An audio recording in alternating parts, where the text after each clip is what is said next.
Hi friends, কেমন আছেন সবাই? আশা করি সবাই ভালো আছেন। দেখুন, এসএম ফ্যামিলির পেজ থেকে আমরা আরেকটা নতুন রান্না শেয়ার করছি।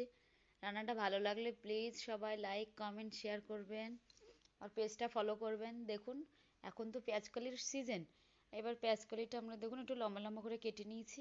আর এটা সমুদ্রের মাছ, সম্ভবত আপনারাও সবাই চেনেন, খেয়েও থাকেন। এবার সমুদ্রের মাছটা দেখুন আগে ভেজে তুলে নিয়েছি। ওই একই কড়াইয়ের মধ্যে একটু তেল দিয়ে জিরে ফোড়ন দিয়ে আমি পেঁয়াজকলিগুলো দিয়ে দিয়েছি। দেখুন পেঁয়াজকলিটা একটু হালকা লবণ, পরিমাণ মতো লবণ হলুদ দিয়ে একটু ঢাকা দিয়ে দিলাম। দিয়ে দেখুন আমি মাঝখানে একটু ফাঁকা করে নিচ্ছি।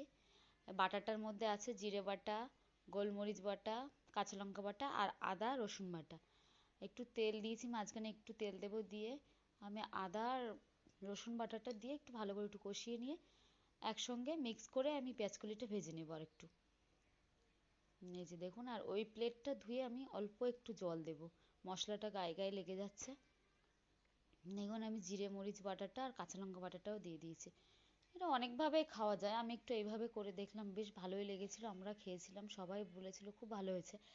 আপনারাও চাইলে করে এইভাবে খেতে পারেন। দেখুন এই যে একটু ফুটে উঠেছে, তেলটাও ছেড়েছে, এবার মাছগুলো উপর দিয়ে আমি দিয়ে দিয়েছি। দেওয়ার পরে আমি পরিমাণ মতো জল দিয়ে দেবো।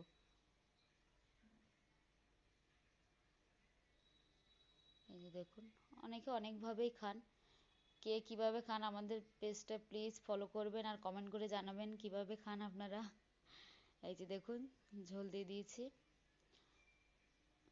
এই ঝোলটা ফুটে উঠলে নামানোর একটু আগে আমি একটু ধনে গুঁড়ো আর একটু জিরে জিরে গুঁড়ো অ্যাড করব, করে নামিয়ে দেবো। অল্প ঝোল দিয়েছি তো, বেশি ফোটানোর দরকার নেই। এই যে দেখুন, বাই।